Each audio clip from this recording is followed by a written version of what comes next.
What's up, guys? Episode 23 of Generation Tech. We're going to be going over our first impressions of Call of Duty Advanced Warfare and talk about DLC and whether or not it's destroying gaming. And we have a little giveaway to talk about, so stay tuned. Generation Tech, the weekly videocast for your inner geek, bringing you the hottest tech news from around the world. Brace yourselves, the show's about to start. It's Generation Tech. Here's your hosts, Rich Nieto and Matthew Burrows. And again, welcome. It's November 6th, 2014, and I'm joined by my partner in crime, Matt Burrows. What's up, guys? What's going on? How's it going, Rich? And just to mention, our Twitter handles below. I'm NYFan. And I am at Matt Burrows _. Don't forget the underscore. That's important. So yes, it is. So we have a lot to talk about today, and we'll do a little Q&A session towards the end with our live audience as well. So that should be a lot of fun. So before we dig into everything, is there anything that happened interesting, noteworthy in the last week? Well, as you may know, Call of Duty Advanced Warfare was released. It did, yeah. It's that time, like we mentioned last week. It's that time of year where all the games come out, and we have no time to waste on any shitty games.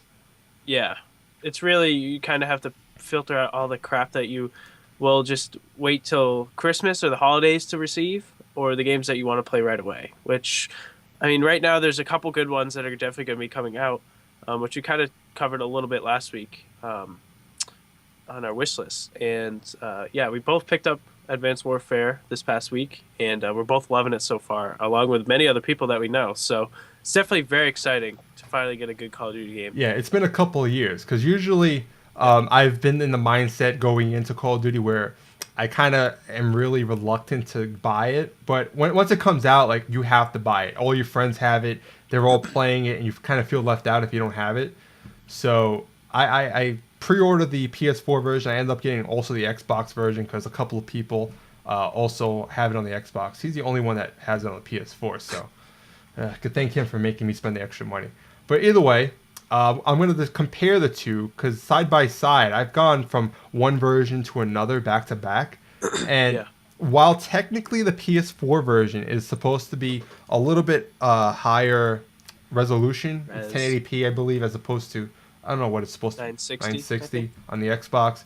I don't really notice a big difference. I mean, the PS4 version is slightly sharper, and it's a little crisper, but it's not a huge difference, honestly. It's not. To be honest, I think it's more to the controller at that point. At this point in time, even though the graphics are a little bit better, it's really fine line, because it's not like it's 720p.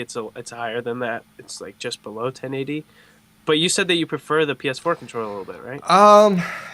Kind of, honestly. It's weird. Yes and no. It's really weird. Like, it just feels right. I always thought the Xbox controller was the perfect controller, but now that I play a first-person shooter, like, consistently with the PS4 controller, I'm actually growing on it, Yep.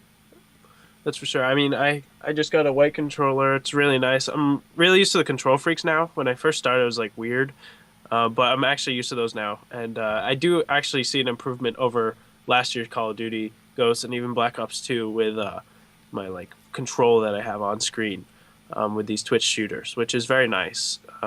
Good investment, by the way. If you don't have any, you should definitely give them a try. Yeah, for sure. I have a couple for my it actually works on both controllers that I got in part of one of Unbox Therapy's quarterly thing. I think they're Grippets is the brand. Yep. And they're pretty cool. I actually don't use them anymore. I don't know. I didn't really notice a big improvement on my end. Maybe the other ones that you have. I think I think the Grippets are more for sustaining the life of the controller, if that makes sense. More of like a cover. It's kind of, yeah. These are they actually modify the height. I don't know if you can see. Yeah. There, they modify the height, so you're not moving your thumb as much, which is nice. Or actually, in this specific set, you're actually moving your thumb a little bit more, but you get more. You can like still snap to people and kind of like get the quick shots, or you can kind of toggle in very accurate aiming. So it's really nice to play with. Yeah. It's just a good little tip. When I was over there visiting Matt over there in Maine, I used the control a little bit with the thumbsticks, and I did notice more of a difference, obviously, because it's a higher length than the regular ones that I have. And also it's a weird texture when I have it. It has just like a claw on it, It has yours has a claw. Yeah, mine has one. Mine has like a skull. It's kind of weird. But either way, like I mentioned, I don't notice a big difference between the two platforms. It comes down to preference in controller and preference in online, like either Xbox Live or PlayStation Network. If you have a preference between the two, I've always liked Xbox Live better, but like I mentioned in the past, I think PSN is really catching up in terms of features and all that stuff. So I don't feel like I'm at a loss so much on PSN as I used to in the past. Yeah, it was a free. I think we mentioned this last week as well. How you said that it was a free thing at the time, so you could kind of be like, oh, whatever, it's free. You don't have to pay $60 a year for it. Yeah, exactly. But now you're paying for it, so they have a little bit more funding, I believe, toward that can go right directly to that. Yeah. So we've been playing online for quite a bit, and compared to Ghost of last year, which was the first, it came out when the consoles have just come out. You know, it's a brand new launch title. Well, it was like right before it, and right in the middle of the change. Yeah. So the Ghost wasn't really a good next gen game to really compare, like really to as a kind of, you know, what to compare it to. The graphics weren't optimized for next gen. You know, it was a weird game, but now that we have a full generation, a full year under our belt, we can see the graphics are amazing. Like the textures are awesome, and there's a lot more features also in Advanced Warfare. I mean, it just seems like a completely different game. Oh yeah, for sure. Sledgehammer definitely knocked it out of the park this time, which I've been predicting for a little while. I really like Sledgehammer games. They've always done really good work, and I definitely think that they hit it off big, kind of reviving the Call of Duty franchise because it was kind of hurting after Ghosts, for sure. Yeah, and I really was hating Call of Duty franchise after Ghosts. I mean, I bought the whole like deluxe edition with all the downloadable content and everything, and I barely played the game. Like I think after 3 months, after like Christmas and New Year's, I just stopped playing. Like even though I had all the downloads to look forward to, I just didn't care. It was that bad of a game and that bad of an experience. I was getting so frustrated. But then again, what game don't I get frustrated with, you know? Yeah. I mean, that's kind of with any competitive game, you know? Yeah. But it's the level, it's like how the frustration like keeps with you. Because I remember Ghost, it would just aggravate me enough where I'd just get off. Yeah. Like I'd play one game, get aggravated, and just not play it. But this game, it's like, I'm not really getting aggravated as much.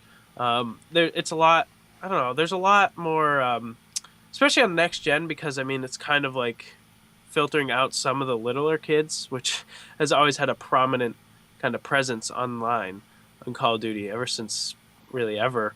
I don't know, it's a lot more mature now. It's a lot more of a matured experience as well. Yeah, and also I noticed the maps are a lot better. Like the stock maps that ship with the game, in Ghost, they were terrible. I mean, there was not one map that I actually enjoyed.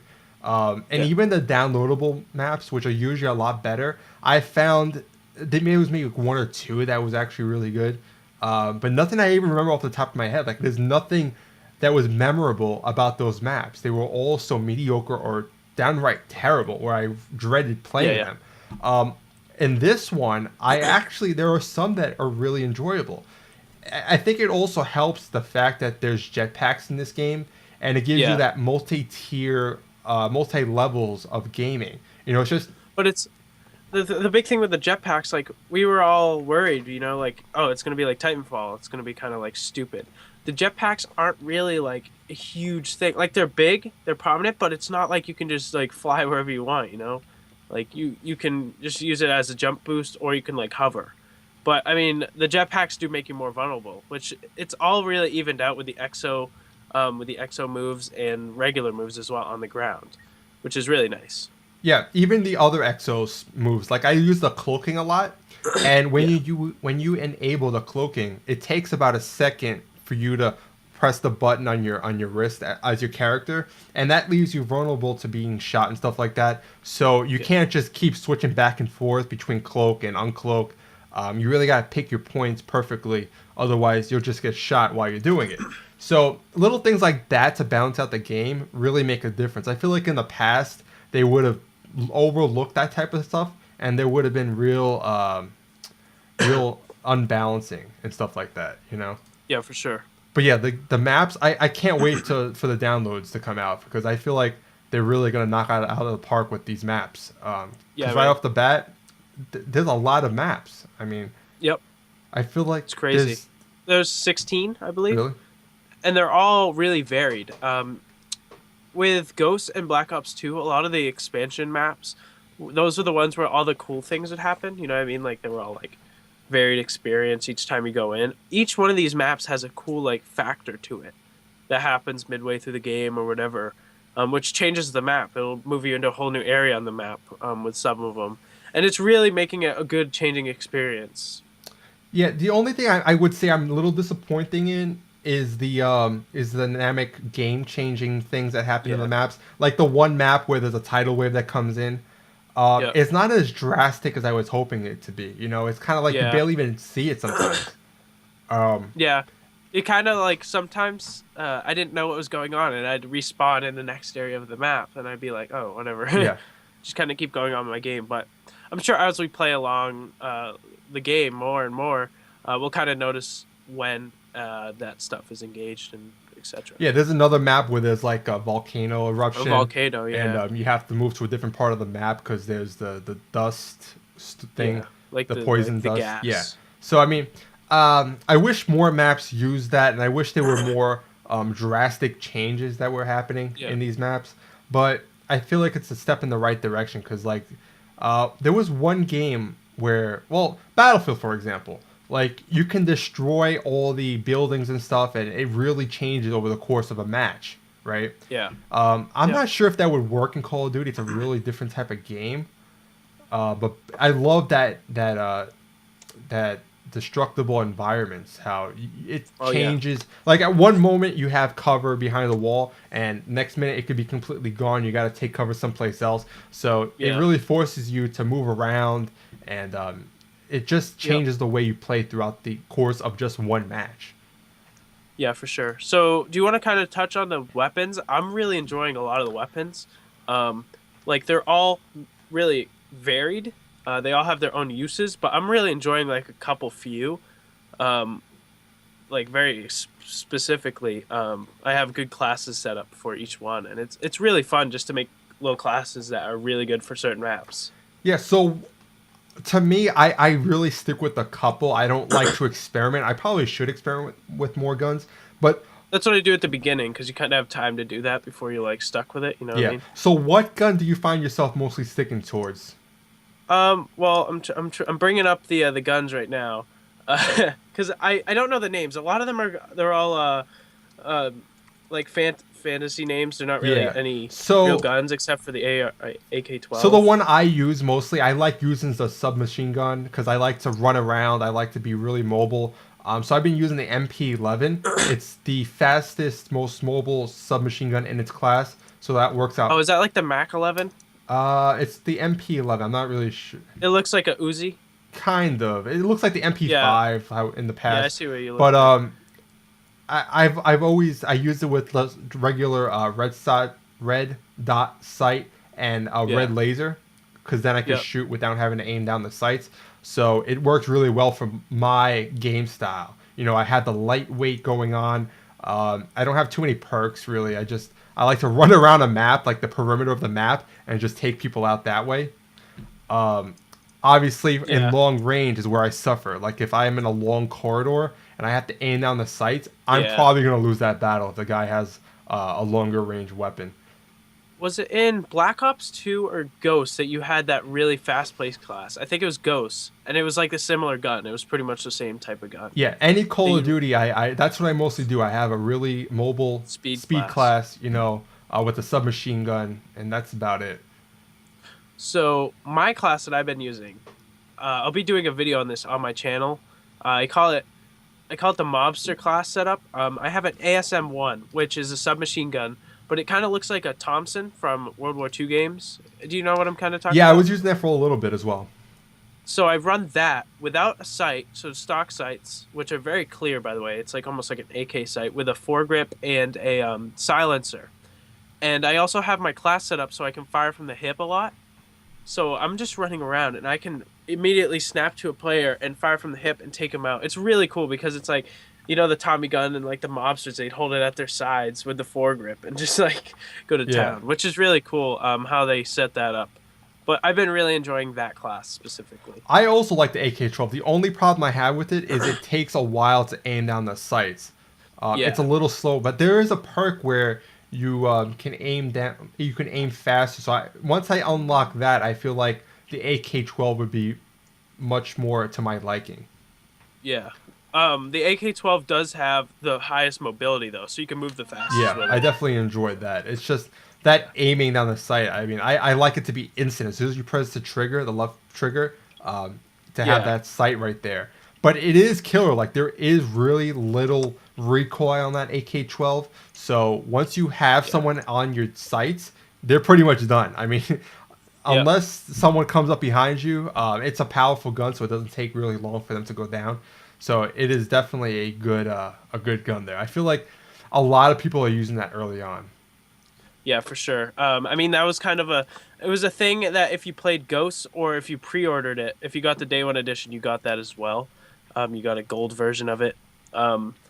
Which I guess after this we can talk about camos and stuff. But yeah, it was kind of like they literally dragged it and dropped it in from Ghosts because it was like the most popular gun. Yeah. Um, So but speaking of camos, so it was kind of weird this round because they have gold, diamond, and then they have royal, which is even higher. So diamond is kind of like taking the place of the classic gold. So you have to get all the camos, but then royal is like the diamond of Black Ops 2, where you had to get all the guns in the class. But gold, all you have to do is get 50 kills without any attachments, which is kind of weird. yeah, I haven't seen Royals in actual gameplay. Like, obviously, it's too Yeah. early. But from what I saw online, I wouldn't really like it. It looks like a weird kind of pattern. So It's kind of like in car. What I saw, because I saw some gameplay with it. It was at a Call of Duty event, and it's like the gold. It's pretty much the gold camo, but it has like inscriptions on it in silver. It looks weird on the pictures, but it's not as weird in the actual game. okay, so maybe it'll change my mind. Maybe it's on YouTube already. I'm sure someone has Yeah, it. it is. It was on YouTube before the game released. Actually. Oh, okay, I'll take a look at it. But yeah, the camos, I haven't unlocked a lot of them. I feel like on earlier Call of Duties, right off the Yeah, it was a bat, lot easier. like you would get like the regular like the terrain ones and Arctic camouflages really quickly. This one I just got like the full camouflage, so it's taking forever. Well, what it is they don't just have a kill camouflage anymore. You have to get long shots and headshots. There's no more just plain old kills. Yeah. Which, I mean, it makes sense, but it's just like when you're used to getting them really quickly, in the past, Yeah. it's a little different. It's kind of weird. But what about the your armor and all that stuff, like those? Oh, Type the of, customization. yeah, Oh, well, I guess we can, before we switch over to full on armor with the guns, the custom guns, they kind of took a little bit of a thing off of Counter Strike, in which that you can receive care packages after each game or during a game.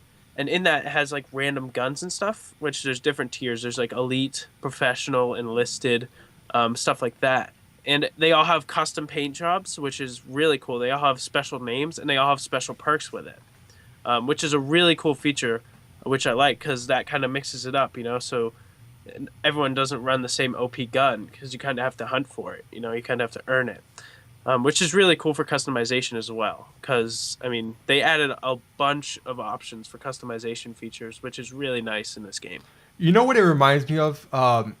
Since we've been playing Diablo 3 a lot lately, it kind of Yeah. reminds me of like the loot system in Diablo, Yep. where Or Destiny or Borderlands. yeah, like you get the supply depot case thing, and you can get all these different like elite level stuff, that other people won't have, And I think it adds a unique dynamic to the game like this, where it's just usually a normal first-person shooter, but it has a little bit of an RPG element to it, you know? Yeah. So that's pretty neat. Yep. That's pretty different.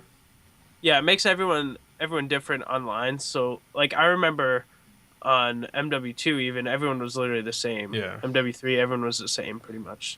So it was kind of cool. They kind of started changing it a little bit, but now it's kind of full blown, which I like. They implemented it well.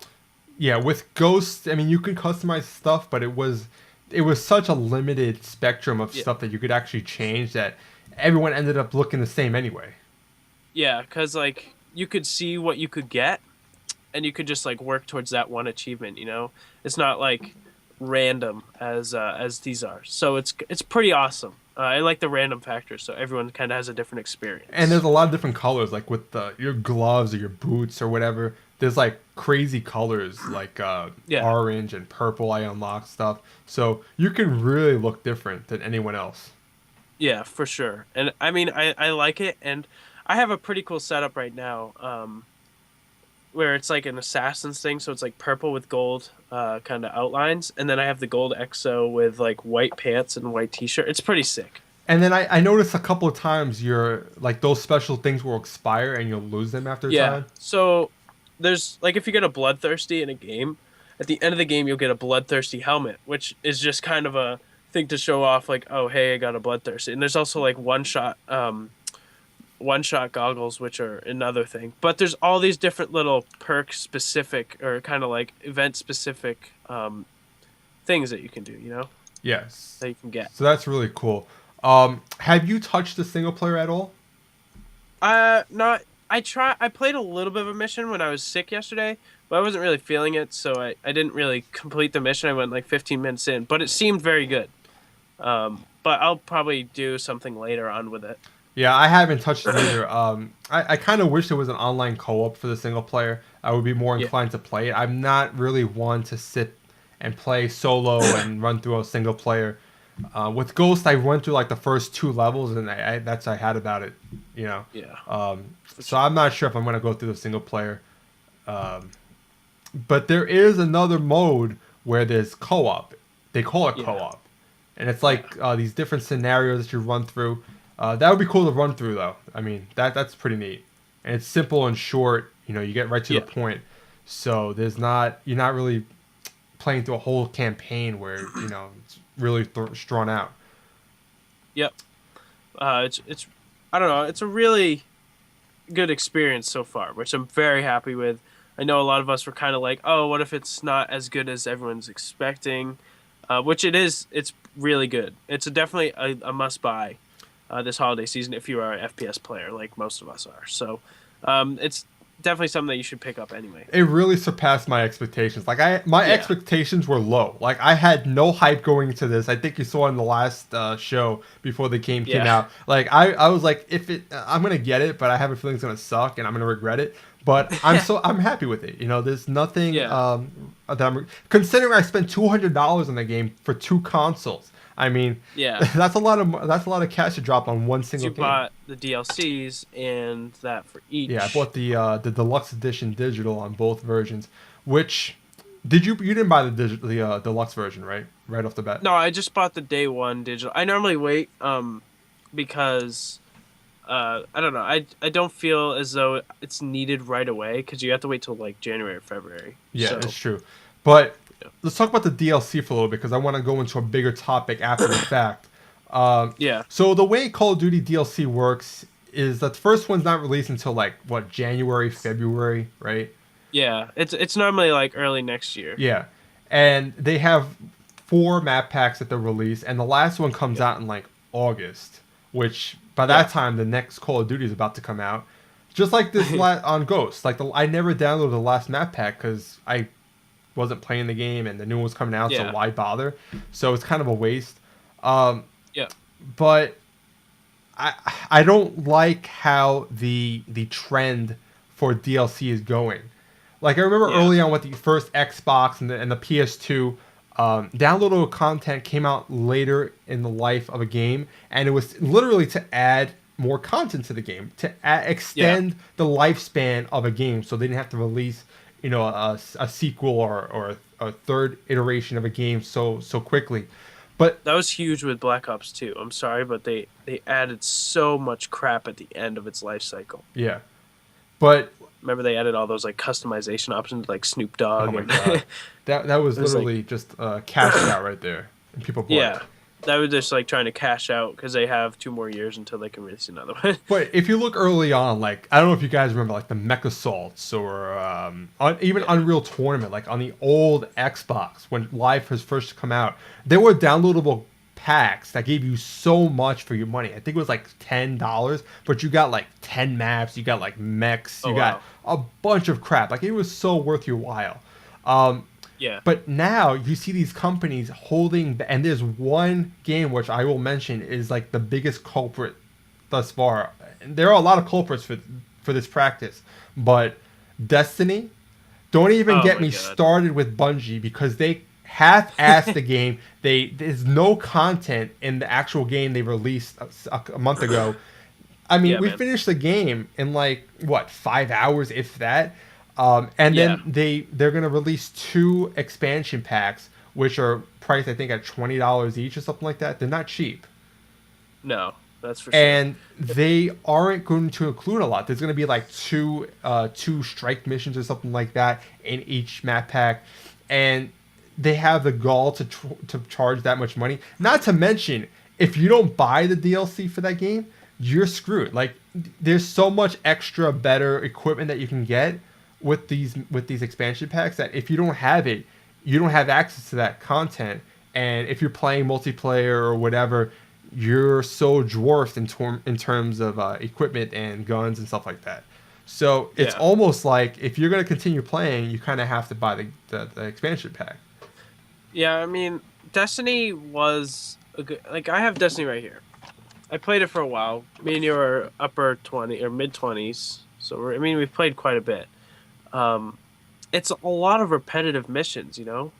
You're just going back into the missions that you played, redoing them all over again just for some more XP over and over again. It's not like there's an ever expanding world. It's not. I mean, even Diablo, they actually make it fun after you complete the main quests. They do these rifts, which are like kind of randomly spawning things, which are really cool, and they give you more loot. Now, Destiny, the loot is very rare, and the missions are all just super repetitive, so it's kind of ridiculous. Yeah, and back to the DLC stuff, like Forza 5, like they right off the bat, like a week after the game came out, there were already cars available for download Yeah. to purchase. I mean, why couldn't they include that with the original game on the original disc? Yeah. These companies are holding back content only to charge it extra on top of the $60 you're getting for the game. So Yeah. that's a completely different ball game than we were 10, even 5 years ago, where it really Yeah. was extra content. So, what are your opinions on this? Do you think it's ruining gaming? Do you think the customer is losing faith in these companies that are releasing these games where it's just bad faith to be doing these kind of practices? Well, I feel as though this is very game specific. Destiny, as we mentioned before, is it's a very repetitive game, and they're gonna really push for you to buy those expansion packs to kind of keep playing because it's a very boring game at this point. I mean, unless you're just playing online, multiplayer. But Call of Duty, I'm hoping that. I mean, I like the maps now, so you don't really have to get the maps. But I mean, I'd definitely get them. But I hope that games are kind of not going to go in this trend. They're just going to stick with maybe some customization packs here and there, which aren't really necessary for you to enjoy the game to its fullest. But I mean, with Call of Duty, it's expected now to drop an extra $40 at launch, just for the expansion packs. But I mean, normally people kind of look forward to them. It's kind of like your quarterly thing, but a lot of people like the maps. I don't know. Some people, I'm sure, would say it's worth it. Some people wouldn't. I think it's all game specific and person specific. It really is game specific. I mean, because there are certain games that get it right. they don't hold back the content. That's what really upsets me, is when they blatantly skim down on the original game. They hold back a couple of cars, a couple of guns, maps, whatever it may be, Yeah. and for them to later give it to you. Now, Mario Kart, it's kind of it's hard to tell. But don't get me wrong, Mario Kart on the Wii U, it's a full-fledged game. You know, you're getting all your content that you come to expect with a Mario Kart. You're getting all your different race and maps and stuff like that, a full-fledged of racers. So it's not like they just give you like 6 races and that's it. And down the road, I think actually next week is the first one's coming out. They're going to give you another, I think, 8 maps and another couple of racers. And they're going to release another map pack in May. And it's not at a crazy price. I think it's like $8 for the map. But yeah, 8 maps, that's a lot. Yeah, it's 2 and cars for $8. It's not bad, you know. It's not 15 to like $20 and you're going to get maybe 3 maps and a zombie map. In the past, it's how it's been. But I mean, eventually they're going to do 3 maps in zombie mode because they're planning on releasing it DLC, which John Blake mentioned in the chat as well. Which is kind of stupid. That is whatever. I don't care for zombie mode. I'm not a huge zombies person. What about you, Rich? Are you zombies type of guy? I liked it on Black Ops. It was simple and it was a lot of fun to play. Once the later iterations came where there was a lot more going on, complicated. It really was. It was like, oh, look, like the main goal was to build all these Easter eggs. Like, you know what I mean? Yeah, what was like the last one with zombie? I forget which game that was. Black Ops 2. Black Ops 2. So, World at War is the one I'm talking about. That was a very... World at War was the simplest That was the first one. Really simple, a lot of fun to play. But yeah, it's got... Black Ops 2, I remember there was this one map, and you're like out in the jungle temple thing. But there's like little teddy bears that you have to like click on, and it opens up like some fan, and it's like, oh my god, so complicated just to like progress through it. Yeah, I don't know. I think it would be better just for wave survival as it was, but I'm not fazed by having to pay extra for zombie mode because I'm not a fan of it personally. So it's not really a game changer for me because I'm happy with what I have right now. But I'll probably get it for maps eventually. So it's kind of a low blow for them to include it on the map pack. But considering the map pack is $15, and if you were going to get it anyway, it's a pretty decent value considering you're getting a whole another game mode you could play online with friends. So it's reasonable. But then again, why couldn't they include it with the game? You know? Yeah, for sure. It's done. It's already done. Yeah. Maybe they're just working some kinks out of it and they're just waiting. And in that time, they're losing money, so they have to gain money somewhere. You know? But at the same time, if it's not ready, they could have patched it in. Like, there are certain games that patch in modes all the time after the fact. Oh, yeah. Call of Duty will patch in game modes online on, like, PvP, player versus player. Mm-hmm. They'll add, like, a weekly game mode or something. I remember they used to do that with... MW3, they had that one where it was like Drop Zone. They added it for like a month, and then people liked it so much that they actually added it full time. So it was really cool that they can do that now, because as you know, before online gaming, you kind of were stuck with what you had, you know? Yeah, I mean, and so downloadable content is really a blessing, but it's also a cash cow and a way for companies just to grab more money from you. I mean, you think about the old days where there was no patches, no downloads that can be installed post-fact. So if there was a glitch or a bug in a game, it was there the lifespan of that game. There was no way to fix that. Now you see there's a day one patch before the game even comes out. Yeah. So of like 12 gigs or 15 gigs or 20 gigs. Yeah. So you take the pros and the cons with downloads. I think overall it's a good thing, but companies are really taking advantage, and considering a lot of the gamers are the younger crowd, they don't know any better. They're going to ask their parents to pay for all these things, and most likely parents are going to say yes, considering it's not too much. I mean, it's just like $10-15 at most. Yeah, and it's like every 4 months. So it's kind of like, it's not like a weekly thing. Yeah. So it's just a really easy way for these companies to make money. And granted, games have been priced around $50-60 for a long time now. Yeah. And games are becoming more and more expensive to produce and make. So I Yeah. can see why they want to get more money out of these games, but I think they could be done in a better way, you know. Because the way I feel, like I mentioned before, the way I feel these companies are going about it, they're making a game, and then they're Yeah. cutting it in half. They're releasing the half as a regular game, and the other half is later on as extra money and extra content. Yeah, for sure. I mean, they have to make their money somewhere. I know for a while they were debating raising the base game price up to 90, just like flat out. Which I'm sure if that happened, then we wouldn't have as much DLC being pushed. But I don't know. I feel like it's all right to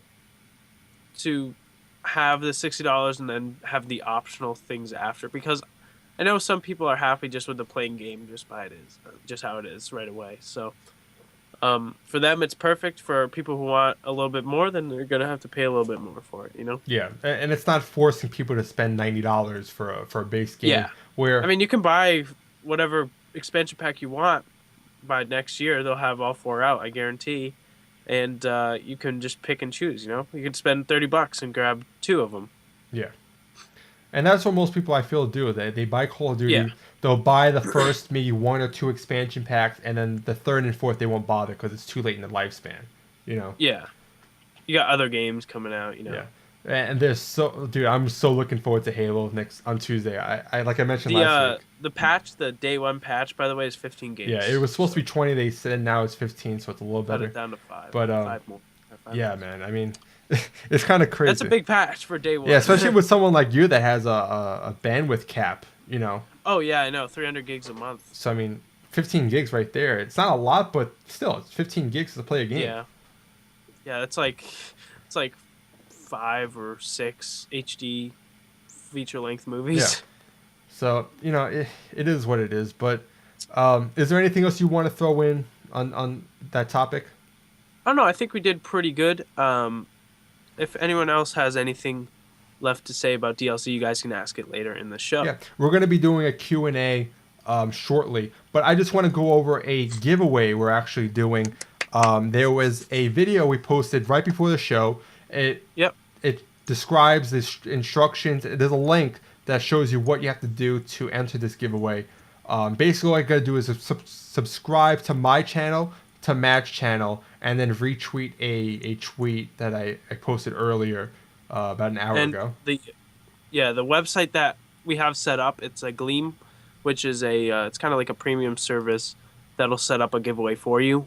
So I put in all the information. All you guys have to do is click 3 buttons, and you have 3 entries into the giveaway.